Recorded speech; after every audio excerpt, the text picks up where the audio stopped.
পয়গম্বর মুসা আলাইহিস সালাতু ওয়াস সালাম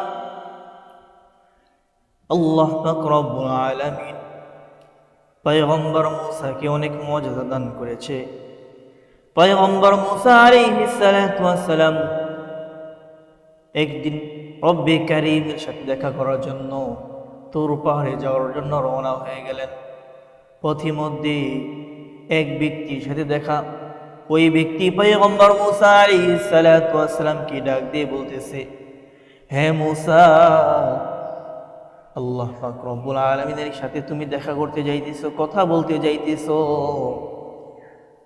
পয়গম্বর মুসা আলাইহিস সালাতু ওয়াস সালাম কি বলতেছে, আল্লাহ পাক রব্বুল আলামিনের কাছে গিয়ে বলবা, আল্লাহ পাক রব্বুল আলামিন দুনিয়ার মধ্যে আমাকে এত নাজ নিয়ামত দিয়েছেন, দুনিয়ার মধ্যে আল্লাহ পাক রব্বুল আলামিন এত ধন দৌলত, এত সম্পত্তি আমাকে দিয়েছে, যেই সম্পত্তির হিসাব আমি রাখতে পারি না। পয়গম্বর মুসা আলাইহিস সালাতু ওয়াস সালাম কি বলতেছে, পয়গম্বর মুসা, এটা জেনে কি করলে আমার ধন সম্পত্তি কমবে, এটা জানার পরে আমাকে তুমি জানায়া দিও। পয়গম্বর মুসা আলাইহিস সালাতু ওয়াস সালাম আস্তে আস্তে করে সামনে এগোইতেই অন্য আরেক মহিলার সাথে দেখা। যেই মহিলা পয়গম্বর মুসাকে বলতেছে, হে মুসা, আল্লাহ আমাকে দুনিয়ার মধ্যে এমন ভাবে রাখছে, আমার সন্তানকে ভালোভাবে ভরণ পোষণের দায়িত্ব নিতে পারতেছি না। আমার সন্তানকে যদি একবেলা খাবার খাওয়াই, অপর বেলা খাবার খাওয়ানোর জন্য আমার মানুষের কাছে হাত পাততে হয়। আমার সন্তানদেরকে ভালোভাবে ভরণ পোষণের দায়িত্ব নিতে পারতেছি না। আল্লাহর কাছে জিজ্ঞেস করবা, রব আমাকে কেন দুনিয়ার মধ্যে এত অভাব অনটনে রাখছে, কি করলে আমার অভাব অনটন দূর হবে, রিজিক বৃদ্ধি পাবে। পয়গম্বর মুসা সামনে অগ্রসর হইতেছে।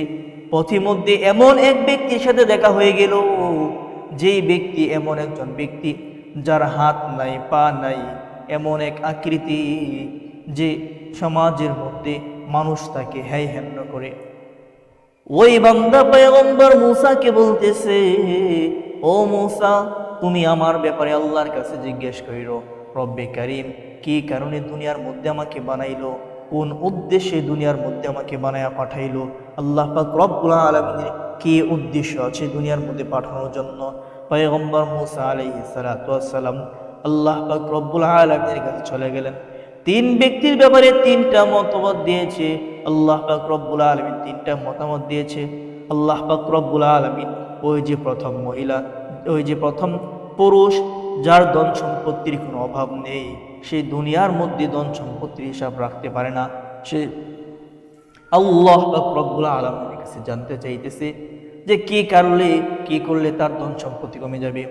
ওই ব্যক্তিকে আল্লাহ পাক রব্বুল আলামিন বলল, ও যেন আমার নেয়ামতের শুকর আদায় করা বন্ধ করে দেয়।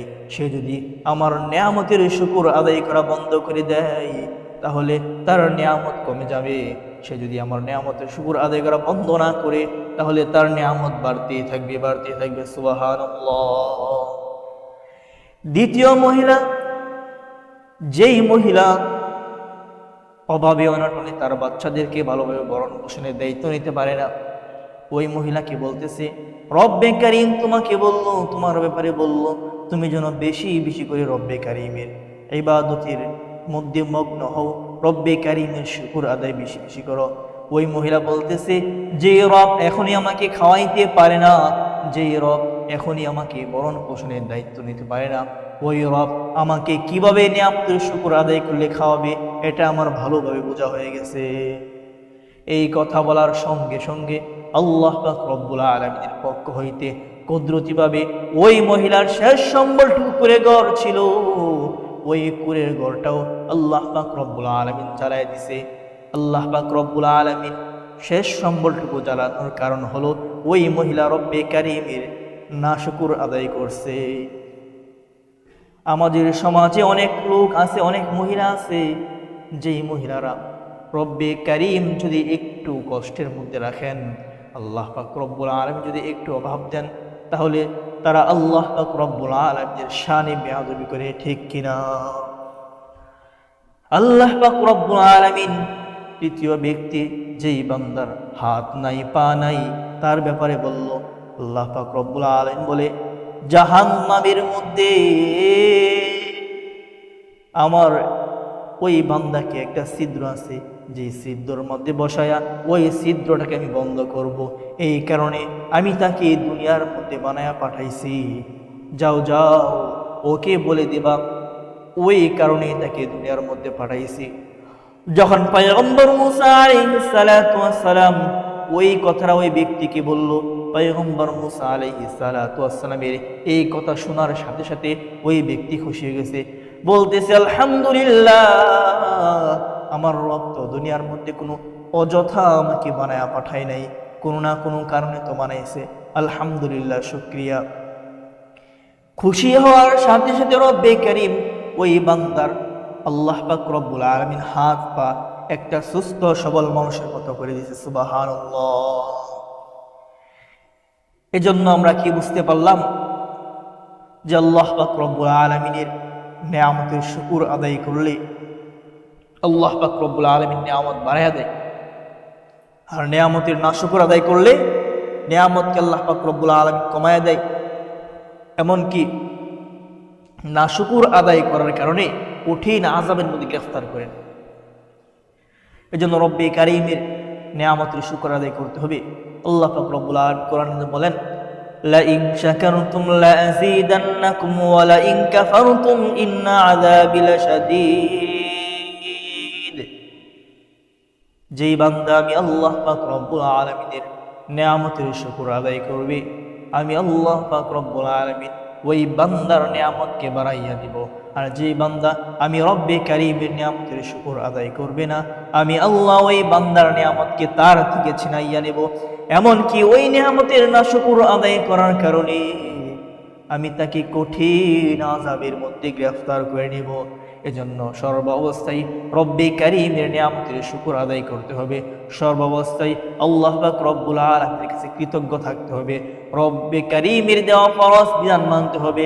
আখির নবী বিশ্বনবী জনাবে মুহাম্মদুর রাসূলুল্লাহ সাল্লাল্লাহু আলাইহি ওয়াসাল্লামের দেওয়া যেই সুন্নত তরিকা, বিদায় হজে বাড়িতে যেই কথা বলে গিয়েছিলেন যে এই কোরআনকে আর আমার সুন্নতকে যে আঁকড়ে ধরবে সে কখনো পথভ্রষ্ট হবে না। এজন্য আমাদেরকে মুসলমানদেরকে এই কোরআনকে আঁকড়ে ধরতে হবে, নবীর সুন্নতকে আঁকড়ে ধরতে হবে। যতক্ষণ পর্যন্ত আমরা এই কোরআনকে আর নবীর সুন্নতকে আঁকড়ে না ধরবো, ততক্ষণ পর্যন্ত আমাদের ইমানকে আমরা খাঁটি করতে পারবো না। আমাদের পথভ্রষ্টকে আমরা নিজেরা সমাধান করতে পারবো না, পথভ্রষ্ট থেকে আমরা ফিরে আসতে পারবো না। এজন্য নবীর সুন্নত তরিকায় নিজের জীবনকে পরিচালনা করতে হবে, রব্বে কারীমের ফরজ বিধান মানতে হবে।